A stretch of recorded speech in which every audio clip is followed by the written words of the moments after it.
Saat kau berhenti menjelaskan, membela, dan mengejar, itu memaksa mereka duduk di ruang yang penuh dengan keputusan mereka sendiri. Dan untuk pertama kalinya, mereka harus mendengarkan diri mereka sendiri tanpa suara tenangmu yang menutupi kebisingan. Marcus Aurelius berkata, "Kau memiliki kekuatan atas pikiranmu, bukan atas kejadian di luar." Itulah ujiannya di sini. Karena apa yang mereka rasakan sekarang bukanlah hukuman, itu adalah persepsi. Mereka pikir mereka bisa mempermainkan konsistensimu selamanya, bahwa kesabaranmu tak terbatas. Tapi kini ketiadaanmu mengajarkan apa yang kehadiranmu tak bisa. Pesan terakhirmu bukan sekadar akhir sebuah percakapan, itu adalah awal akuntabilitas mereka. Anggap saja seperti musik, kawan-kawanku.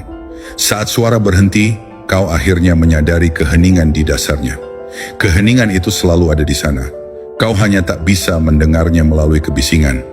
Keheningan setelah pesan terakhir adalah kesadaran yang sama. Itu bukan sekadar sunyi, itu adalah kebenaran. Itu adalah realisasi bahwa setiap mungkin nanti, setiap tidak sekarang, setiap kamu terlalu emosional, bukanlah kekuatan, itu adalah penghindaran. Dan penghindaran selalu menyusul. Tapi mengapa begitu sulit bagi mereka untuk menghadapinya? Karena akhir terasa seperti penolakan, padahal kenyataannya itu adalah wahyu. Mereka mengungkap siapa yang bisa berdiri sendiri dan siapa yang bergantung pada gangguan untuk merasa hidup. Mereka mengungkap siapa yang mencintai dengan niat dan siapa yang mencintai untuk perhatian. Dan ketika energimu menghilang, kebenaran berdiri telanjang. Bukannya mereka kehilanganmu, mereka akhirnya melihat apa yang kau pikul dan mereka tak tahu cara membangunnya kembali. Kau mungkin berpikir, mengapa aku merasa bersalah karena pergi? Karena kau dikondisikan untuk berpikir kedamaian membutuhkan izin. Kau diajarkan untuk menjelaskan batasanmu, membenarkan diammu, melunakkan kekuatanmu. Jadi jangan ada yang menyebutnya kesombongan. Tapi sebenarnya pergi bukanlah kesombongan, itu adalah pelestarian. Kau tak bisa sembuh di ruangan yang sama, di mana kau disakiti. Kau tak bisa tumbuh di tanah yang menolak memberimu nutrisi. Izinkan aku mengatakan ini. Tak ada yang kejam tentang melindungi kedamaianmu. Tak ada yang tidak baik tentang memilih ketenangan daripada kekacauan. Dunia akan menyebutmu dingin karena memilih dirimu sendiri. Tapi itu karena mereka kecanduan kehangatan yang membakar. Kau tak berhenti peduli. Kau berhenti berdarah. Kau berhenti menawarkan hatimu pada mereka yang menyangkanya bantal. Seneca pernah berkata, ia yang berani adalah merdeka. Dan itulah makna momen ini, kebebasan. Kebebasan dari lingkaran yang tak pernah berakhir, dari permintaan maaf yang tak pernah berarti perubahan, dari harapan yang membuatmu menjadi sandera. Pesan terakhir adalah deklarasi tenangmu. Aku selesai mengajari orang bagaimana memperlakukanku. Kini beberapa dari kalian yang menonton mungkin masih berada di lorong itu, menunggu pintu terbuka, bertanya-tanya apakah keheningan itu ujian atau jebakan. Izinkan aku berkata, keheningan bukan keduanya. Itu adalah kebenaran. Dan kebenaran ketika dihayati, tak mengejar, ia menciptakan gravitasi. Jadi ketika mereka akhirnya menyadari pesan terakhir adalah kesempatan terakhir, bukan tugasmu untuk memperbaiki pemahaman mereka. Giliran mereka untuk menghadapi cermin yang kau tinggalkan. Kau sudah memberi mereka kata-kata, kesabaran, konsistensi. Sisanya adalah milik hati nurani mereka. Dan inilah keindahannya. Saat kau berhenti memperjuangkan penutupan, dunia membuka pintu-pintu baru yang tak perlu dimohon untuk dibuka. Kau mulai berjalan lebih ringan. Kau mulai hidup lebih jujur. Dan diamu berubah dari luka menjadi senjata kebijaksanaan. Tulis ini di kolom komentar kawan-kawanku. Aku memilih kedamaian daripada kebisingan. Tunjukkan pada mereka. Tunjukkan pada dirimu sendiri. Tunjukkan pada dunia di sekitarmu bahwa diam bukan kelemahan, itu adalah penguasaan. Dan tetaplah bersamaku karena apa yang datang berikutnya akan mengajarkanmu cara memegang kedamaian itu ketika kebisingan mencoba kembali. 2. Kelegaan, penyangkalan, dan kalender. Bagaimana keheningan berubah menjadi bukti. Waktu mengungkap kebenaran, keheningan hanya membuatnya lebih keras. Pertama-tama mereka merasa lega. Suara kecil di pikiran mereka berkata, akhirnya sunyi, tak ada lagi pesan berat, paragraf emosional, pengingat bahwa mereka menjauh. Selama beberapa hari, itu hampir terasa seperti kebebasan. Mereka meyakinkan diri bahwa ruang ini diperlukan, bahwa mereka butuh istirahat dari ketegangan. Tapi inilah yang mereka lupakan. Kedamaian yang diperoleh dengan menghindar bukanlah kedamaian. Itu adalah jeda, dan jeda selalu berakhir. Bayangkan berdiri di ruangan sunyi tepat setelah badai. Lantainya basah, udaranya berat, dindingnya berdengung dengan sisa guntur. Sesaat rasanya damai, tapi hanya karena kerusakan belum diperiksa. Itulah yang dirasakan kelegaan, ketenangan sementara sebelum realitas mengetuk pintu. Seiring hari berjalan, keheningan yang mereka sebut kebebasan mulai terasa seperti jarak. Mereka mulai terlalu sering mengecek ponsel. Mereka menggulir percakapan bukan untuk membacanya, tapi untuk mengingat bagaimana rasanya konsistensi. Mereka mulai bertanya-tanya, apakah aku terlalu mendorong? Apakah aku terlalu jauh? Ego menolak pada awalnya. Ia bilang mereka akan mengirim pesan dulu. Mereka selalu begitu. Tapi waktu punya cara melucuti kebohongan. Saat ponsel tetap sunyi, kebenaran menjadi lebih keras. Marcus Aurelius pernah berkata, kau akan menemukan kedamaian bukan dengan menghindari masalahmu, tapi dengan menghadapinya dengan nalar. Tapi kebanyakan orang lari dari konfrontasi itu karena keheningan tak menyisakan gangguan. Sulit menghadapi bayangan tindakanmu sendiri saat cermin berhenti berkabut. Mereka pikir diammu adalah strategi. Bukan.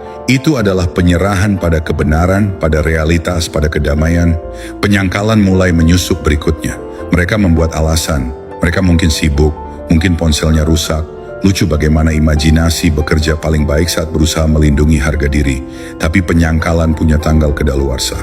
Dan setiap detik jam adalah pengingat bahwa realitas tak butuh izinmu untuk tiba. Kalender menjadi bukti. Hari pertama terasa seperti kekuatan. Hari kelima terasa seperti ruang. Pada hari ke-10 itu terasa seperti konsekuensi. Dan inilah yang benar-benar membakar. Mereka menyadari diammu bukan menunggu. Itu adalah melanjutkan hidup. Kau tak lagi bermain game. Kau berhenti mengecek update mereka. Berhenti mempertanyakan suasana hati mereka. Berhenti mencoba menerjemahkan sinyal campur aduk menjadi makna. Kau membangun kedamaian sementara mereka membangun kecemasan. Kau lihat, saat kau berhenti merespons bukanlah pemberontakan, itu adalah kelahiran kembali. Kau tak memutuskan mereka, kau memutuskan dirimu sendiri bebas. Anggap saja seperti api, kawan-kawanku. Dulu kau berdiri cukup dekat untuk menghangatkan mereka, bahkan saat mereka tak memberi kayu. Setiap kali mereka pergi, kau menambah kayu hanya untuk menjaga api tetap menyala. Tapi kini api padam, bukan karena kemarahan, tapi karena kelelahan. Dan inilah kebenaran yang kebanyakan tak bisa terima. Saat penjaga api pergi, dingin mengajar lebih cepat daripada kata-kata. Mereka mulai memutar ulang pesan-pesan lamamu yang mereka baca sekilas, yang mereka abaikan. Tiba-tiba setiap kata punya bobot baru. Jaga diri itu tak lagi terdengar biasa. Aku hanya ingin damai terdengar seperti nubuat. Pesan yang dulu mereka anggap emosional, kini dibaca seperti kebijaksanaan. Karena jarak mengubah persepsi. Apa yang dulu terasa biasa kini terasa langka. Dan disitulah ketakutan masuk. Bukan jenis yang membuatmu panik, tapi jenis yang berbisik di malam hari bahwa mereka mungkin kehilangan sesuatu yang nyata. Mereka mulai mengingat bagaimana kau tetap tenang saat situasi kacau. Bagaimana kau mendengar alih-alih menyerang. Bagaimana kau tetap hadir bahkan saat itu tidak nyaman. Mereka mulai menyadari nilai kedamaian yang mereka anggap membosankan, dan itulah bahaya diammu. Itu mengubah ketenanganmu menjadi kontras. Setiap percakapan baru mengingatkan mereka pada apa yang hilang. Stabilitas, kedalaman, kehadiran. Seneca berkata, kita lebih menderita dalam imajinasi daripada dalam kenyataan. Dan itulah yang terjadi di sini.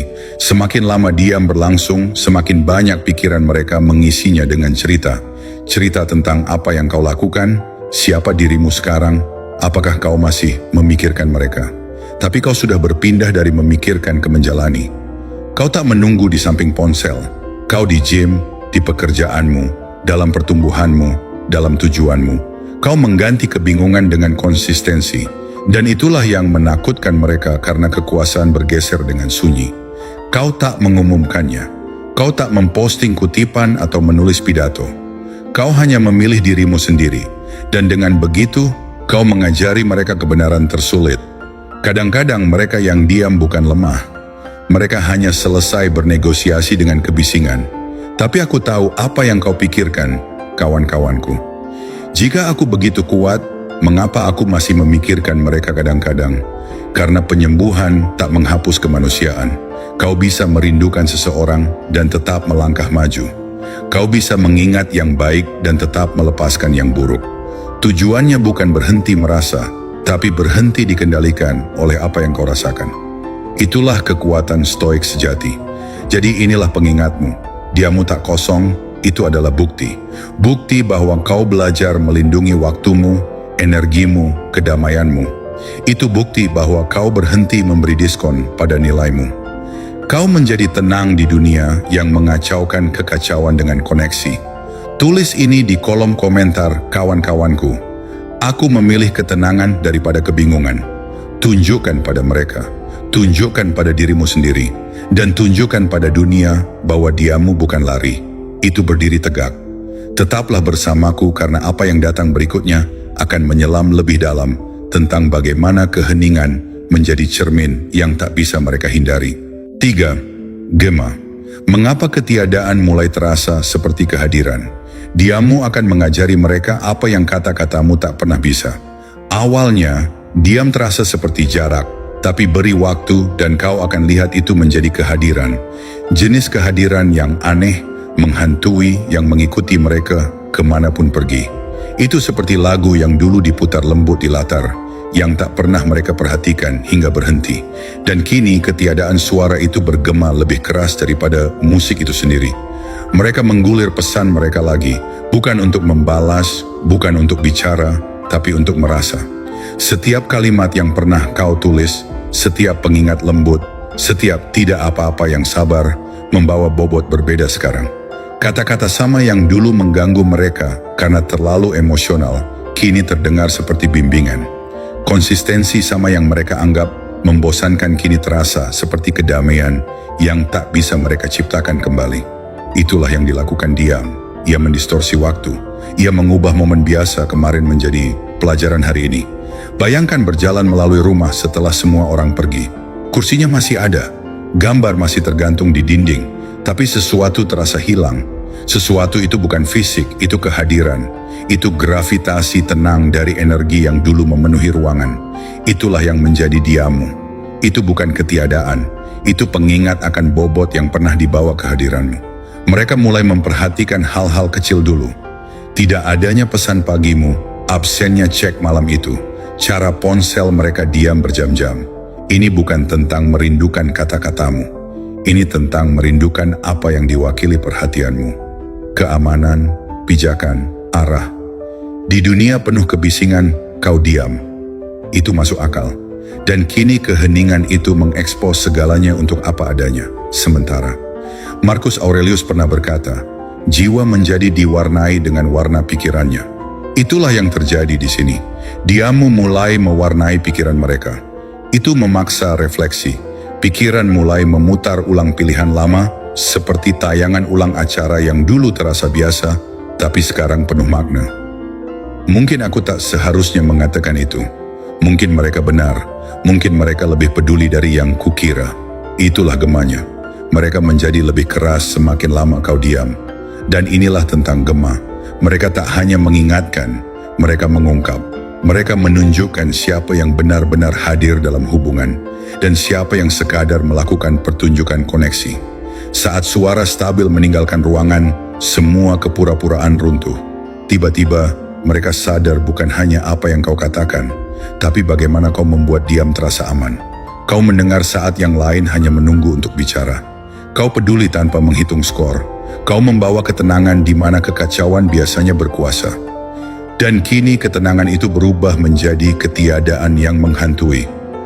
Kawan-kawanku, orang selalu menyadari kedamaian setelah mereka menggantinya dengan kebisingan. Itu seperti meminum air asin.